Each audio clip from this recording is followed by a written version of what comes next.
Hello and welcome to the Post to Post podcast. It is podcast number 66, coming to you on March. What's the date? Today's the 10th of March. March 10th. You don't even know what day it is. What have you been up to? What have you been doing? I have no idea what day it is. Lazy my name's Neil. I'm here with Brent. Hello.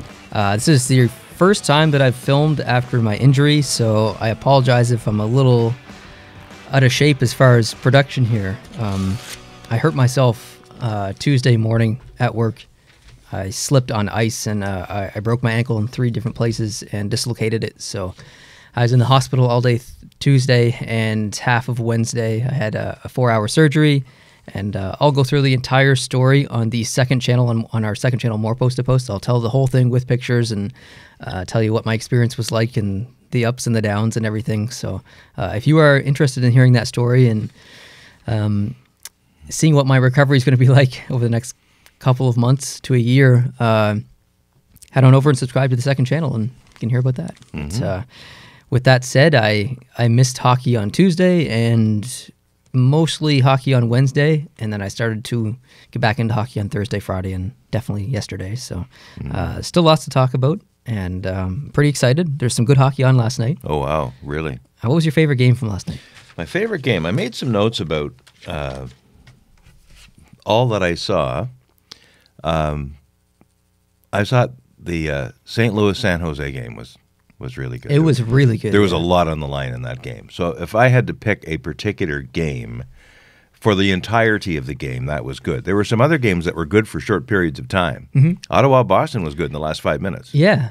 Really good. Yeah. So there were a few games that had featured a bit of a comeback and some tense moments near the end. But as far as a game that was all day long or all game long with massive saves and great plays, I think St. Louis and San Jose would win my Yeah, it pick. was a good game. The Pittsburgh-Columbus game was really good as well. It was very good. Yeah. So can we do the game recaps right now? Is that okay? Yeah, sure. Okay. Yeah. The first game of the day was Colorado and Buffalo. Colorado won 3-0. There were so many almost goals in that game. Did you notice that? Like how many just like Yeah, posts and bare saves. Hutton, despite the fact it was a 3-0 game, Hutton was amazing. Hutton was unbelievable. He was amazing. It would have been a total blowout if it wasn't for his fabulous skill and pretty good luck, too. Yeah, I mean, Buffalo only had 18 shots. You're not going to win a game with 18 shots. No. It's not going to happen. But Colorado had 43. They did. And scored 3 goals on Hutton. So he had 40 saves and still loses. That kind of sucks for that situation. And they weren't just regular saves either. Like they were quality saves. They were so. rapier-like gloves and windmills and flip-flops and stacks. And exactly. Yeah, he was all over the place, yeah. The game after that was the San Jose-St. Louis game. San Jose won 3-2. And honestly, Jake Allen gets a lot of hate from the majority of the St. Louis fan base, but he was really good in that game yesterday. That game could have been 6-2 or 5-2 or something like that. Easily. So a tough loss for Jake Allen in St. Louis, but my boy Timo, 2 goals from San Jose, so that was awesome. I like to see him score. He's on a bit of a streak. So yeah, and St. Louis did get a point because it was an overtime game. Yep. So they wish they'd had more. San Jose really wanted this, though. This was going to put them into first, and it did in their division. So I thought Jake Allen made some amazing saves. He was great. He was awesome. Yeah. The game after that was the Toronto-Edmonton game. Toronto won 3-2, and Edmonton almost made a comeback there at the end. I think Cassian had an opportunity to tie it at 3 within 13 seconds or something like that at the end of the game, or 23 seconds. After he had just scored with 53 seconds left to make it 3-2. It was right to there. It was close. If I was a Leaf fan, I'd be a bit worried because they had that game in the bag with really a minute and a half to go. Mm-hmm. It was Toronto's to lose, and they came close to putting that game at risk. Yeah, Edmonton's been playing really, really well lately, so their comeback doesn't surprise me. Yeah. I thought Stolarz was absolutely fantastic, but Toronto just capitalized on all the Edmonton mistakes. They're all over the place last night. Every time Edmonton made a mistake, Toronto was capitalized on it and going into the zone. So. Yeah, and I'm going to correct a screw up. I said Cassian. Clefbaum was the one who scored the second goal late in the third. It wasn't Cassian, but yeah, Edmonton and Toronto shows what it can do to you if you do make a mistake. You make a mistake, and within 2 seconds, it's in the back of your own net. Yeah. And Toronto showed Edmonton what happens when that happens. Exactly. And, it was a really good game. It was a statement game for Toronto. By the time they played that game, or I think as they were playing that game, Boston had probably already won or was in the course of winning because they were up on Ottawa. And then so Toronto knew that to keep pace, they were going to have to win, and they did put their foot down at the end. It was a bit scrambly. But they definitely scrambly, yeah. The game after that was the Boston-Ottawa game. Boston won 3-2, and Ottawa with so many mistakes and giveaways. Man. I felt like I was watching the Montreal Canadiens. But Boston keeps up with their point streak up to 19 games, which is remarkable, absolutely fantastic. I'm not a Boston Bruins fan, but it's cool to see that from a franchise, regardless of what the franchise is. That's a pretty special thing. So definitely proud of them. That's the longest point streak for Boston since, I don't know, 1941. Wow. That's incredible. And I have some remarks to make about Boston's amazing run. But since the 19th of January, which was the last time they'd had a regulation loss, since the 19th of January, Boston has amassed more points than any other team in the NHL. And they've had no regulation losses. And that's almost 2 months. If you're a Toronto fan, how do you feel? I'm scared. Because they're going to play each other. Quaking in my boots. Yeah. And even if Toronto ends up somehow backing into home ice advantage on that, it's not impossible, but it's not likely now. Boston is, I would be afraid to play Boston no matter who I am in the league. If I'm Tampa, I'm actually a little bit nervous. Yes.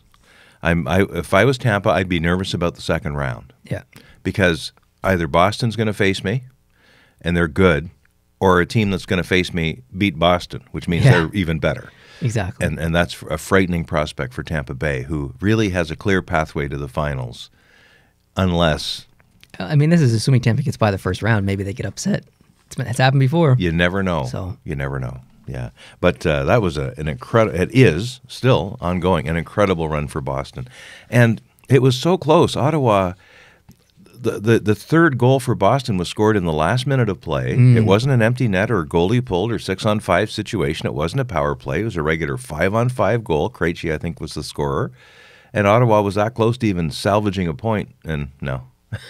This is the second game in a row that they've done that, scored in the last minute to win a game, basically. So good on them. Lots of resilience. Yeah. The game after that was the Tampa Bay-Detroit game, another 3-2 game. I don't know what's up with all these 3-2 scores yesterday, but whatever. Tampa Bay won 3-2. Kucherov breaks the franchise point record, and Bernier makes some incredible saves. He was Absolutely unreal. Yeah. He was unreal. These games were, the ones we've talked about so far, they were all close games. Even the Colorado-Buffalo game, it was scoreless, I think, right up until halfway through. That was a close game. But yeah, man, it was great. And did you see at the very end when Domingue tried to score? Yes, we need more of that. He was only that far off. Yeah. He was only that far off. That was awesome. That was great. And oftentimes a goalie will make that play when they have a 2-goal lead. Yes. But when they have only a 1-goal lead, it's a lot less likely because the result isn't a face-off back in your zone if you miss. And that can be curtains, as we've seen many times. I guess when you've clinched a playoff spot at the beginning of March, then maybe so. You can take a few risks. Yeah. But Domingue, he was close. That would have been great. Yeah. Good on Detroit, though, for keeping that game close against Tampa Bay. Yeah. Bit of a mismatch there. They had a good accounting of themselves in that game. The game after that was the Philadelphia and Islanders game. Philadelphia won 5-2. Grace was not great, but honestly, looks like the players kind of left him out to dry a little bit. There's a lot of odd man rushes and not great back checks by some of the Islanders players. I noticed that throughout the game, so a little disappointing. And that was a huge win for Philadelphia. That they're not that far back that they could go on. Like if they won 10 games in a row, and if Columbus or Pittsburgh played basically average hockey, they're on the same mark as them. So it's very possible that Philadelphia could be pushing for a playoff spot here. So yeah, they're only 5 points out, really, and that's reasonable. That was a must-win yesterday for Philadelphia. So and they beat one of the best teams in the league. So pretty cool. They needed to put their foot down. They did, and they took the game over. And they didn't just sneak it; they won it fairly decisively too in the other team's arena. Yeah. That's pretty good. The Rangers and Devils was the game after that. The Rangers won 4-2. I really thought Corey Schneider was unbelievable in the first half of the game, but a little weak. I had a little note here. Amazing saves. Amazing saves. Amazing saves. But the Rangers, with a pretty awesome comeback, they were down in that game 2-0, came back and won 4-2. So good to see some resilience from the Rangers. Yeah, and it was 3-2 until late. It was an empty netter made it 4-2. So it was a pretty close game. Yeah. But Schneider kept them in it, no question. The Rangers had 41 shots. Yeah. And wow. If I'm not mistaken, the Rangers have beat the Devils every single game this year, I think. I can check, but no, it's okay. I don't know. The game after that was the Columbus-Pittsburgh game. Mm-hmm. Columbus won 4-1. Matt Murray, some of the saves, that's the reason why I'm wearing the Pittsburgh jersey and hat today. Some of the saves that Murray made were just like, you only see this like once a year, and he had like 3 saves during the game. That one on Nudabara yeah. was just godly. It was just godly, and he made several of those kinds of saves. They're the type of saves where the player thinks that they scored and they start to raise their arms. Yeah, because this is on its way in. I'm going to sell you early. Yeah, exactly. Yeah, incredible. But Columbus finally beats Pittsburgh. I think they've lost 8 in a row to them or something like that. That's correct. Yeah, they get that wild card spot away from Montreal, and that's a really important win for Columbus, because not only was that a must-win game for them, but that was a game that they've won against probably their biggest rival and team that's given them the most grief over the past, 6 or 7 years. That's so. quite a monkey they just threw off their back, or Big at least they shrugged sideways. And Dzingel was involved this time. He got an assist. A nice assist, too. A nice assist on Bjorkstrand's goal. And it was nice to see that the newer players are starting to fit into the team and the system. Yeah. You see Kessel go down and tripped over the blue line. Atkinson was basically all by himself. But that was, I shouldn't make fun of people falling down, especially this week. But yeah, careful anyway. now. It was funny. It was funny. Yeah. The game after that was the Arizona and LA game. Arizona won 4-2. I really thought Kemper was awesome. It was a bit of a goalie show all last night, or all yesterday from a lot of these games. Gradmer had a fantastic game, and Arizona is right there in that playoff race. They are. I like to see that a lot. Actually, based on my funky math, they're in right now on their potential. On funky math. On funky math, they're in the playoff. Yeah, they had a great game last night. Yeah. There's a lot of chemistry on that team that gets unnoticed. So nice to see that getting a little bit more awareness now. And Carl Grundstrom got his first goal for LA in the losing effort. Swedish guy, so and it was a pretty goal too. So, but Arizona, they needed that game so bad, yeah, they did, and they got it. So Carolina played Nashville. Carolina won 5-3. It was an absolutely huge win for Carolina against a very tough opponent.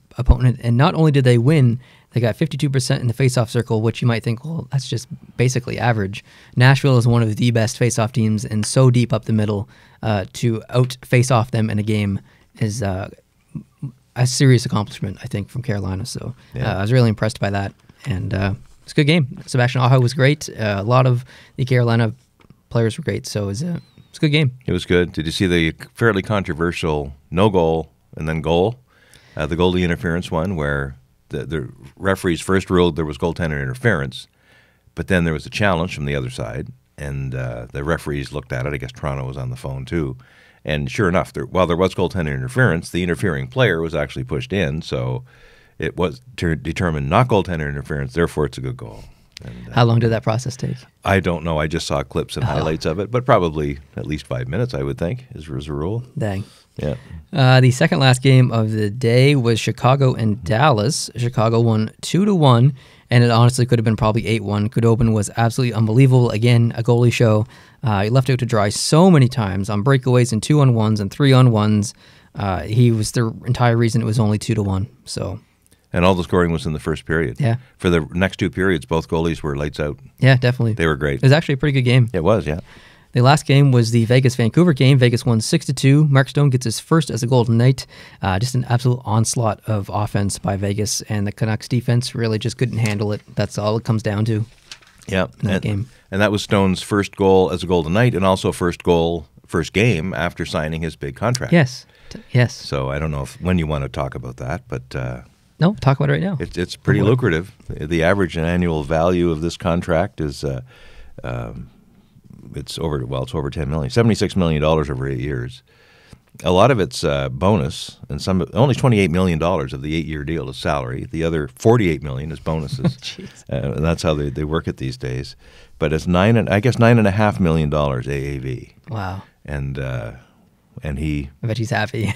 Oh, he must be, and he must be happy in Vegas because he also negotiated a complete lockdown, no move. Nice. As part of that deal. But 1 minute and 32 seconds into the game, scores his first goal. It's like, yeah, okay, you gave me $76 million. I'm going to give you some goals. Yeah. He did great. Where was he born? Do you know? Mark Stone? Yeah. I don't know, but I can look it up. No, it's okay. Today's games, we've got some predictions to make. Detroit versus Florida. Who are you taking? Well, Florida's at home, but Detroit is starting to play really good hockey. They are, Florida's actually. starting to play more average. I picked Detroit this time. Oh, snap. Yep. I'm going to pick Florida for this one. Barkov's on a roll. Huberdeau's playing great. I think that Florida takes this one. All right. Winnipeg and Washington. I stewed over this one a long time. I did too. Washington is actually down in the season. They only play each other twice, once in Winnipeg. Winnipeg won that game, so now this is the other game, and it's in Washington. Washington's playing well, so is Winnipeg, but not as well. Winnipeg only has, in that run where Boston, since the 19th of January, has 34 points, Winnipeg only has 20.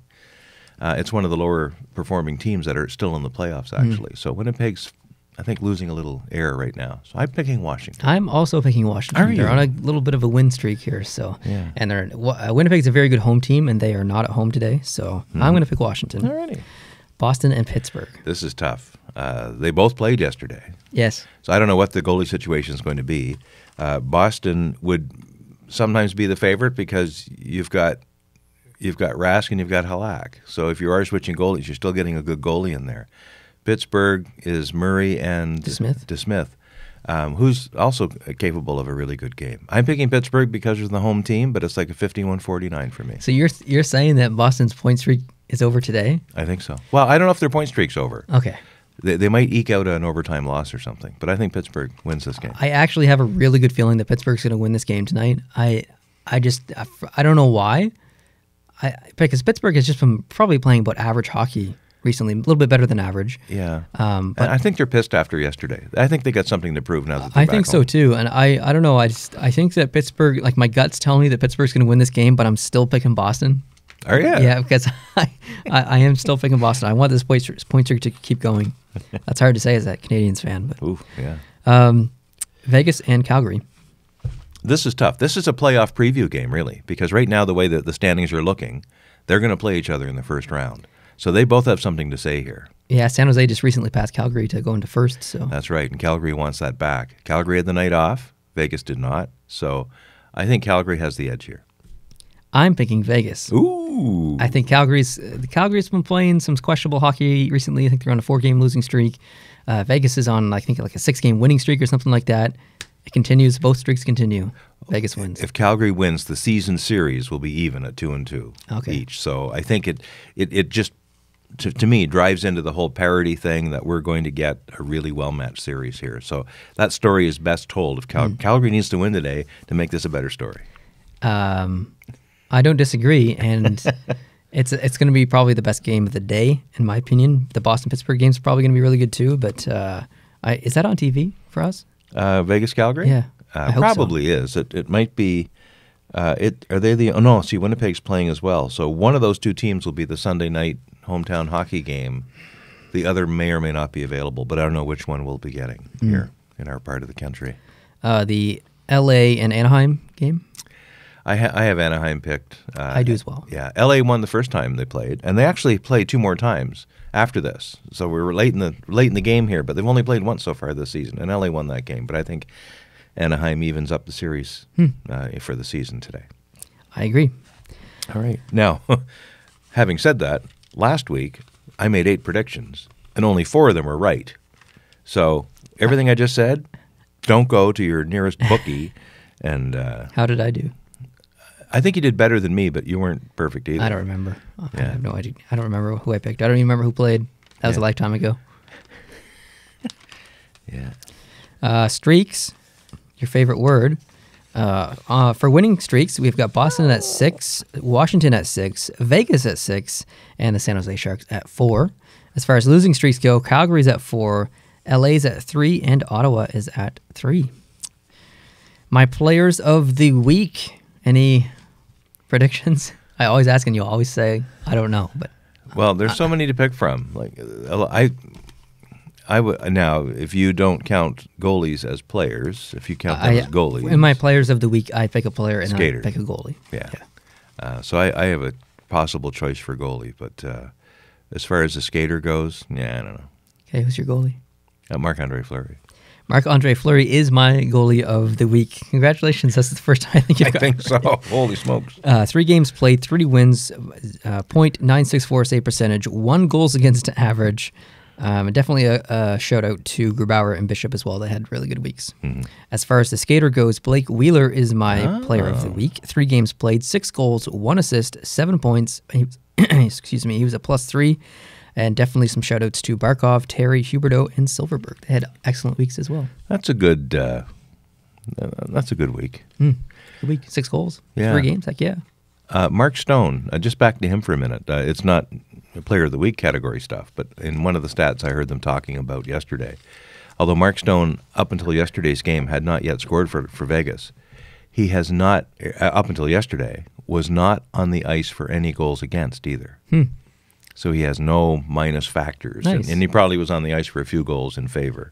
But, yeah, he's not been on the ice at all during an against goal. So it just shows probably a good degree of responsibility there. So, yeah. I really like watching Vegas play. There's so many players in the team that I like. I like Tuck. I like Nosek, Carlson. Like, there's just, we're going to do a video soon talking about our favorite players from every single team. We're going to do it in 4 videos. Each division will have its own video. I had such a hard time with Vegas. There's so many players on Vegas that I like, so it's tough. But it's a fun team to watch. I like them a lot. And Vegas is very much the same team it was last year. There's been lots of new additions. You know, Pacioretty, and you got Stone and Stastny. But you still have like the Englunds and people like that were part of the big story last year, and they're still contributing, and they're still.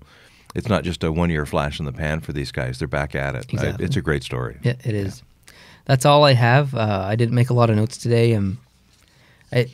With my ankle, the pain is definitely manageable when I have my foot elevated, and that's the position that I've been in the majority of the time in the past 4 or 5 days. The pain increases when I'm sitting up or standing on crutches or whatever. Like right now? Like right now. So I didn't make a lot of notes because I didn't know what it's going to be like to sit here for an hour. How you doing so far? Good so far. Yeah, good so far. All right. I don't have a whole lot more, but I do have a few things I'd like to share. My voice is what's actually bothering me the most. I was under for 4 hours for surgery, so I had the breathing tube in, and you can probably tell that my voice sounds a little bit different. And that's what's bothering me the most, actually, to be honest. Really? Is it sore too, or just? Yeah, it's really sore. Your throat sore? Yeah. Wow. I guess it would be. Never thought of it, but yeah, I can't imagine. Anyway. What else do you got? Cassie Campbell Pascal on the CBC broadcast when they were talking about the Vegas game, she said that after the signing of Stone, that's now the highest paid second line in the league. Stone, Pacioretty, and Stastny are making collectively $18.3 million. Wow.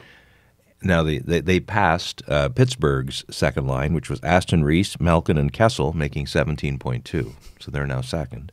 And Aston Reese is like a little sliver of that. Yeah, it's like the combined totals of Wayne and Brent Gretzky. You know? It's like, I'm on top. I'm a member of the highest team of brothers that's ever played. Might have got like exactly half an assist or something. Next is Nashville with Granlund, Turris, and Smith at 16 mil. And the Capitals' second line, Vrana, Backstrom, and Oshie, 13.3. Interesting. So Vegas, there's some depth for you, at least in the pocketbook depth. Didn't they put Kane and Jonathan Toews back together? If they did. Who's playing with them? I don't know. Chicago fans, weigh in. Maybe it's just a rotating third person there. But yeah. Mark Stone was born in Winnipeg. Ah. I should have known that because they were talking about him going back home to Winnipeg before the trade deadline. Some league leaders so far this year. This is not just your stars of the week, but of the year. Yeah, these are probably not surprises to you. Highest number of goals so far this year? Vetchin? 46. Next is Draisaitl with 41. And then Patrick Kane with 40. Close. So it's funny, the other, Ovechkin's, of the three of them, is the one who's on a contending team. The other two are basically not, we're not going to see them after That's true, yeah. Early April. Assists, Kucherov. Kucherov, yeah, definitely. 77 assists. It's crazy. Blake Wheeler's next with 64. McDavid, 63. Points altogether, Kucherov. Absolutely, 110. Second is Patrick Kane, He's turned it up. 97, and McDavid is 1 point back of that. Plus minus. Who's leading plus minus in the league right now? I would not have guessed this in a gazillion years. Is it like a superstar? No. It's not a forward. Is it Ekblad? Nope. I don't know. Ron Hainsey. Ron Hainsey. What a legend. 36. Good He's for a him. plus 36. And Giordano and Riley, also a Leaf, is second with 31. What? Good for him. Ron Hainsey's the man. He is the man. Shorthanded goals. Marchand? I think he's on the list down there somewhere, but the leader is all by himself with 5 shorthanded goals this year. I don't know. Grabner, Arizona. Nice. Michael Grabner. Speaking of shorthanded goals, 2 of those shorthanded goals came yesterday. Grabner got 2 shorthanded goals. They were both shorthanded. They were both I knew shorties. one was, but... Yeah, they both were shorties. Game-winning goals. Sebastian Aho. Maybe, but he's not on the top 2 or 3. I don't know. Gabriel Landeskog, 9. Oh, cool. And a tie with 8, Connor McDavid and Cam Atkinson. Nice. Hat tricks. Only 2 players so far have 3 hat tricks this year. Only 2 players? Only 2 players. There's a million with 2 hat tricks, but only 2 players have 3. This is a tough one. Mm-hmm. I don't know. Ovechkin is one of them, and Patrick Laine is the other. Oh. And goalies. This is just 2 quick little stats. Games played. Who's leading the league in games played right now? Marc-Andre Fleury. You are correct. 58. Who's leading the league in wins now? In wins? Wins. I assume it's Vasilevsky. You would assume incorrectly. Oh. It's also Marc-Andre Fleury. Oh, he has 34 wins. Nice. I think it's 1 more than Vasilevsky. Oh, okay. So you're close. You're close. Yeah. Now, as you know, every podcast Sunday, I try to do a little bit of math, especially as we get closer to the playoffs. I did my own. I may as well show it off to the fans at home. I've been doing a lot of math, just in my head and scribbling and scratching, and I thought, I know how to use Excel. I can find the data, and I can throw it in, and I can make some formulas.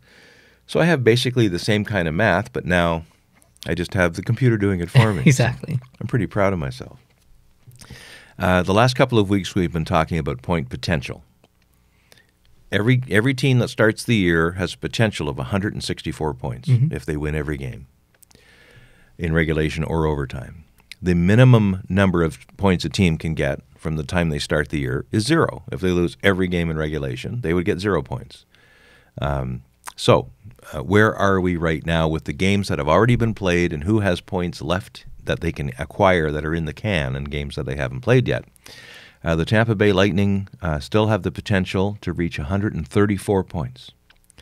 Boston is next with 121. And next in the overall, if we go to the West, is the San Jose Sharks now with 118.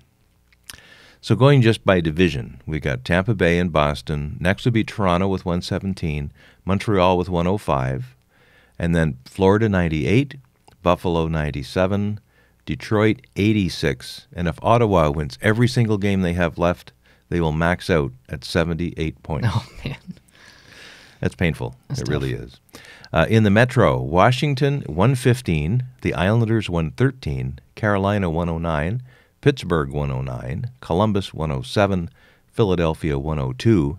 And it's funny, that's a very competitive division now.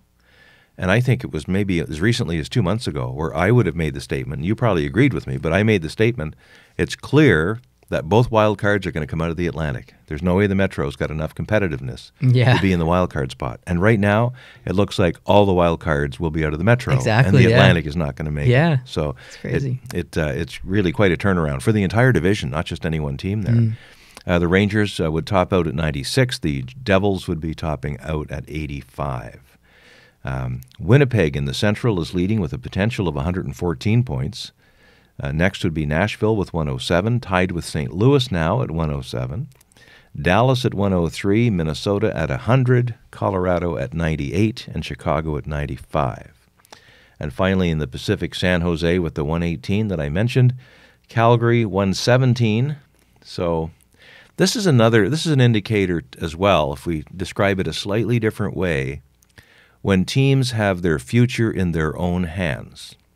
In other words, the teams that are near the top of this list don't have to depend on other teams to lose to get to the playoffs or get to their seeding. But teams that are not there, like Montreal, for instance, they can't have the future in their own hands right now. They need Carolina, Pittsburgh, and Columbus to lose some games if they're going to make the playoffs. Exactly. And even if they win every game they've got left, that does not guarantee them a future because they've now lost the ability to take command. And that's the way she works. That's the way she goes. Yep. So, again, San Jose 118, Calgary 1 point behind, and then Vegas with 107, and then Arizona with 101. And Edmonton 95, Vancouver 91, Anaheim 89, and the Kings with 84. So the Ottawa Senators are clearly winning the race for the first-round draft pick, or at least the best seeding in the lottery. But who gets it? But who gets it is the question. Colorado. Yeah. Oh, that's right. Colorado gets their pick. Exactly. Now, this sets up the following playoff matchups if we look at this math. Tampa Bay would play Columbus. And Tampa Bay is currently 3-0-0 against Columbus in the regular season. Boston and Toronto would meet. Boston's winning that 3-1 so far in the season series. I guess that's all they'll play. So Boston looks like they have 93 points and Toronto has 89. So Boston has a 4-point cushion on home ice advantage, and they both have 14 games left to go. So it can still flip around there. But if Boston keeps up this pace, they're going to have home ice advantage in the first round against Toronto. Montreal is out right now, and so is Florida, Buffalo, Detroit, and Ottawa. On the Metro side, Pittsburgh would play against the Washington Capitals, which would be a wonderful series in the first round. I agree. And Carolina would play the Islanders, and that would be pretty awesome. Columbus would play, Tampa Bay. I think, did I say that Columbus would play Tampa Bay already? I don't remember, to be honest. Okay. Anyway, they would. Okay, in the Central Division, Winnipeg would play Arizona right now because Arizona would be in the playoffs. That would be an interesting series.